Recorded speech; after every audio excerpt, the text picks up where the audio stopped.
ಕೃಷ್ಣ ಮೃಗಗಳಿಗೂ ತಟ್ಟಿದೆ ಕುಡಿಯೋ ನೀರಿನ ಸಮಸ್ಯೆ.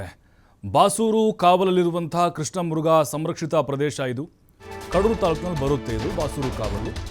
ಕೃಷ್ಣ ಮೃಗ ನಮ್ಮಲ್ಲಿ ಕೃಷ್ಣ ಮೃಗಗಳ ಸಂತತಿ ಏನಿದೆ ಅದನ್ನು ಹಾಗೆ ನಾವು ಉಳಿಸ್ಕೊಳ್ಳುವಂಥ ಕೆಲಸ ಕೂಡ ಆಗ್ತಾ ಇದೆ. ಆ ಬಿಸಿಲಿನ ಬೇಗೆಗೆ ಅವು ಕೂಡ ಹೈರಾಣ ಆಗ್ತಿದ್ದಾವೆ. ನಾವು ಮನುಷ್ಯರಾದರೆ ಏನೋ ಒಂದು ಕೂಗ್ಕೊಂಡು ಕೇಳ್ತೀವಿ, ನಮಗೆ ಬಾಯಿದೆ, ಪಾಪ ಮೂಕ ಪ್ರಾಣಿಗಳು ಏನು ಮಾಡ್ಬೇಕು ಹೇಳಿ. ನೋಡಿ, 1800 ಎಕರೆ ಪ್ರದೇಶ ಅದು ಕೃಷ್ಣ ಮೃಗಗಳಿಗೋಸ್ಕರ ಮೀಸಲಿಡಲಾಗಿದೆ.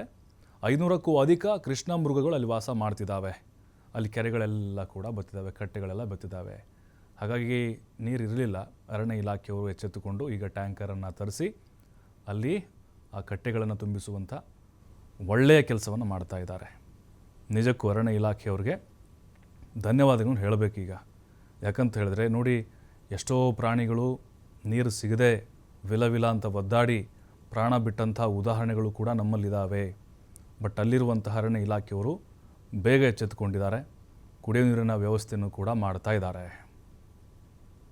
ಮತ್ತಷ್ಟು ಮಾಹಿತಿ ಗೋಪಿ ನೀಡ್ತಾರೆ. ಗೋಪಿ, ಕೃಷ್ಣ ಮೃಗ ಬಹಳ ದೊಡ್ಡ ಪ್ರಮಾಣದಲ್ಲಿದ್ದಾವೆ. ಅರಣ್ಯ ಇಲಾಖೆಯವರು ನಿಜಕ್ಕೂ ಉತ್ತಮವಾದಂಥ ಕೆಲಸ ಮಾಡ್ತಾ ಇದ್ದಾರೆ. ಇದರಿಂದ ಹೇಗೆ ಅನುಕೂಲ ಆಗ್ತಿದೆಯಾ ಅಂತ ಕೃಷ್ಣ ಮೃಗಗಳಿಗೆ?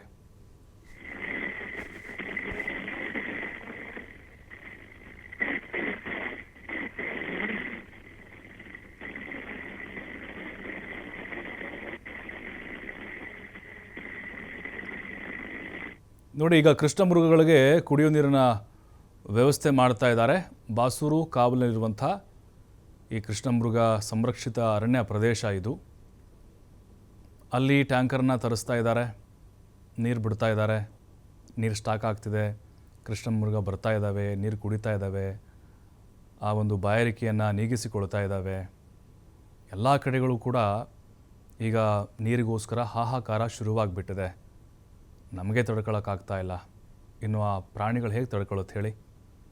ಅಲ್ಲಿರುವಂಥ ಸಿಬ್ಬಂದಿಗಳು ಕೂಡ ಚಾಚೂ ತಪ್ಪದೆ ಈ ಕೆಲಸವನ್ನು ಮಾಡ್ತಾ ಇದ್ದಾರೆ. ಇದಿನ್ನೂ ಹಾಗೆ ಮುಂದುವರಿಯುತ್ತೆ. ಇನ್ನೂ ಕೂಡ ಬೇಸಿಗೆ ಕಂಪ್ಲೀಟಾಗಿ ಮುಗಿಬೇಕು. ಅಲ್ಲಿವರೆಗೂ ಕೂಡ ನೀರಿಗೋಸ್ಕರ ಇದೇ ಪರಿಸ್ಥಿತಿ ಬರುತ್ತೆ.